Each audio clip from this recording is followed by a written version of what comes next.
глазами. Издалече, наконец, воротился царь-отец. На него она взглянула, тяжелешенько вздохнула, восхищение не снесла и к обедне умерла. Долго царь был неутешен, но как быть, он был грешен. Год прошел, как сон пустой, царь женился на другой. Правду молвить молодица, уж и впрямь была царица, высока, стройна была и умом у всех взяла, но зато горда ломлива, своенравна и ревнива, и в приданное дано было зеркальце одно. Свойство зеркальца имело, говорить оно умело. С ним одним она была добродушно весела. С ним приветливо шутила и, красуясь, говорила: «Свет мой, зеркальце, скажи, да всю правду доложи. Я на свете всех люблю, всех румяней и белей». И зеркальце в ответ: «Ты, конечно, спору нет, ты царица всех милей, всех румяней и белей». И царица хохотать, и плечами пожимать, и подмигивать глазами, и прищелкивать перстами, и вертеться подбочась, гордо в зеркальце глядясь. Но царевна молодая, тихомолком расцветая, между тем росла, поднялась и расцвела, белолица, черноброва, нраву кроткого такого, и жених сыскался ей, королевич Елисей. Сват приехал, царь дал слово, а приданное готово, 7 торговых городов до 140 теремов.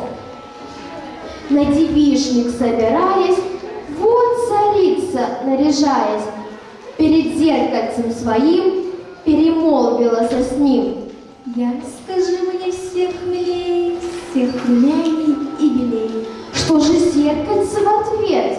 «Ты прекрасна, спору нет, но царевна все же милее, всех румяней и белей».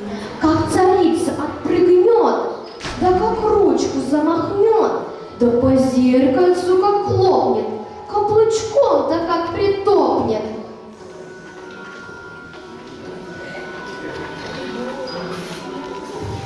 «Ах ты, мерзкое стекло! Это врешь ты мне назло!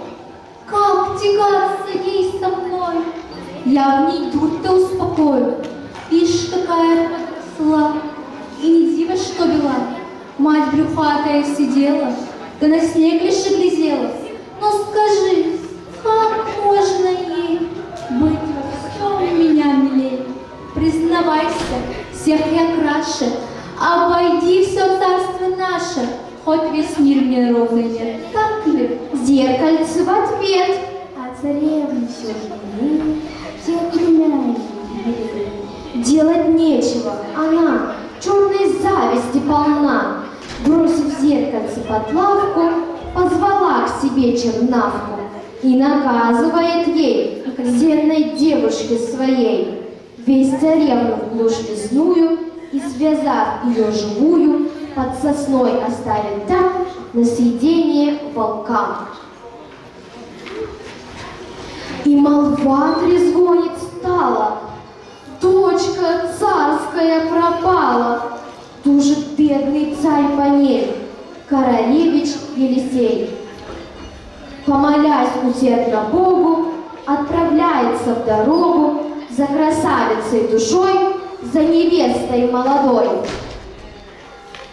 Но невеста молодая, до зари в лесу блуждая, между тем все шла-дошла и на терем набрела.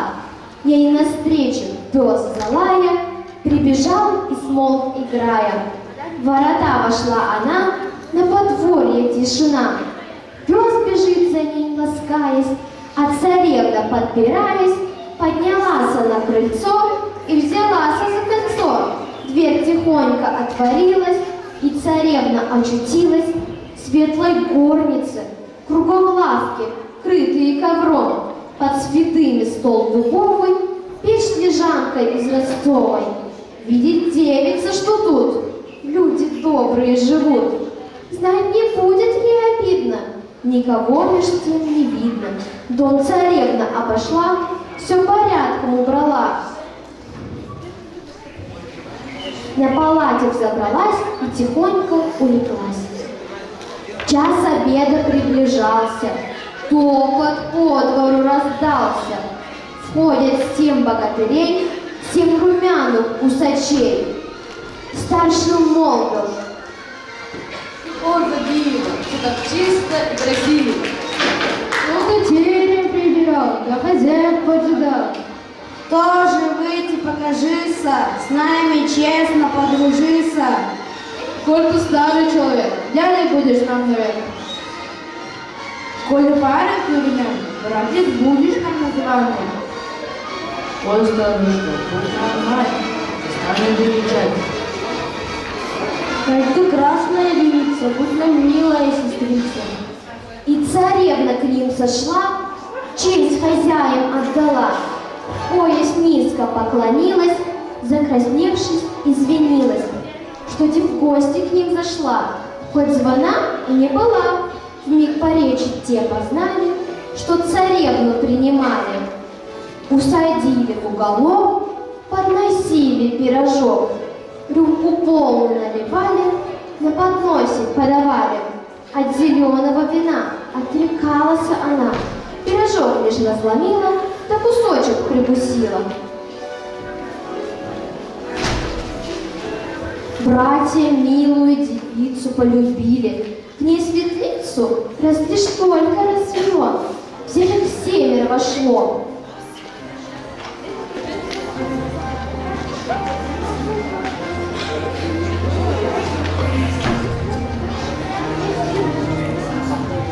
Братья милую девицу полюбили, к ней светлицу раз лишь только расцвело, всех их 7 вошло. Старший молвил ей: Знаешь, всем ты нам сестрица, всех на 7 тебя, все мы любим за тебя. Взять тебя мы все бы рады, да нельзя, как Бога ради, помири нас как любим.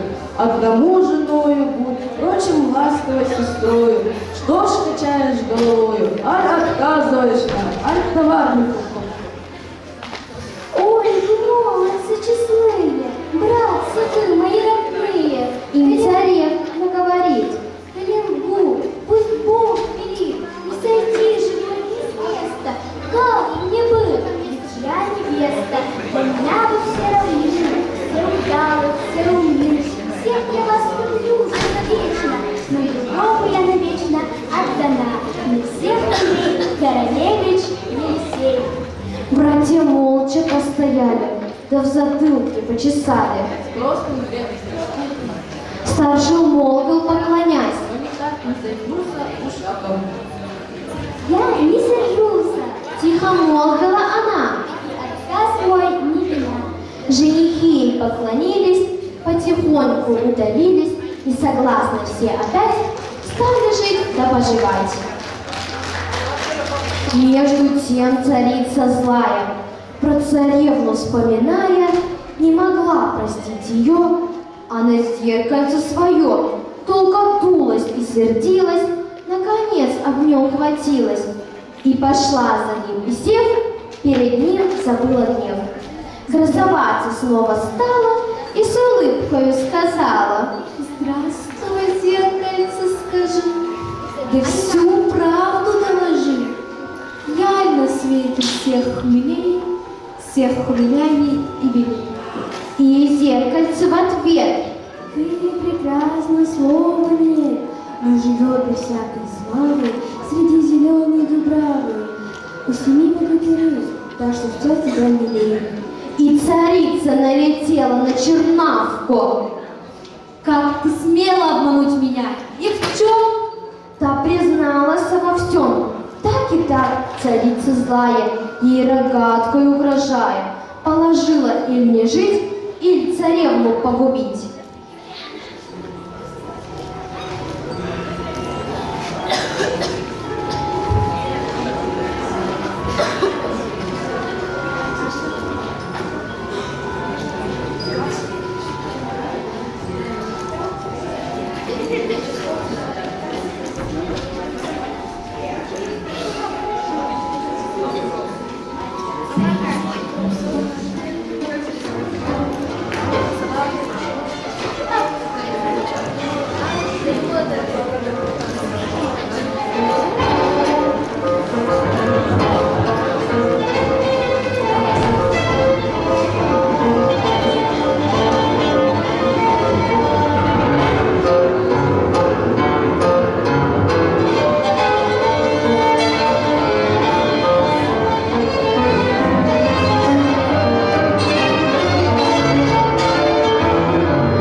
невестою своей, королевич Елисей между тем по свету скачет. К красному солнцу, наконец, обратился молодец. Свет наш солнышко, ты ходишь круглый год по небу, сводишь зиму степой. Всех нас видишь под собой, а откажешь мне в ответе, не дал ли где на свете, ты царевны молодой, я жених ей. Свет ты мой, Красное солнце отвечало. я царевны не видала, знать ее в живых уж нет. Разве месяц мой сосед где-нибудь ее да встретил или свет ее заметил? Темной ночки Елисей дождался в тоске своей. Только месяц показался, он за ним с мольбой погнался.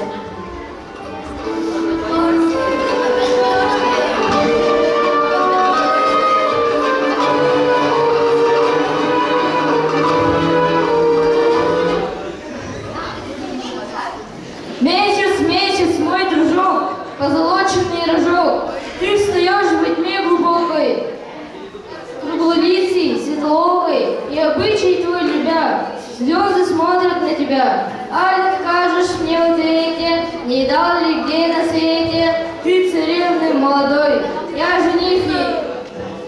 Отец мой, Отвечает месяц ясный. не видал я девы красной, настороже я стою, только в очередь мою. Без меня царевна видно, пробежала. Как видно, Королевич отвечал, ясный месяц продолжал. Погоди, огней быть может, ветер знает, он поможет. Ты к нему теперь ступай, не печалься же, прощай. Елисей, не унывая, к ветру кинулся, взвывая.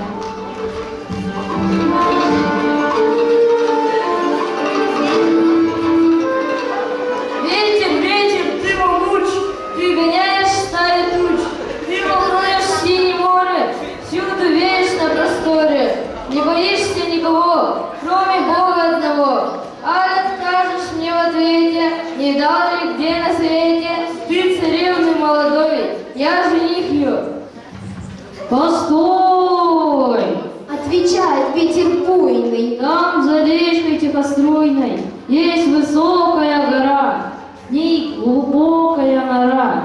В той норе во тьме печальной гроб качается хрустальный. На цепях между столбов не видать ничьих следов. В круг того пустого места в том гробу твоя невеста. Ветер далее побежал, королевич зарыдал. В путь пускаются обратно, и трубит уже молва. Дочка царская жива. Дома в ту пору без дела злая мачеха сидела перед зеркальцем своим и беседовала с ним, говоря: Я, скажи мне, всех милей, всех румяней и белей.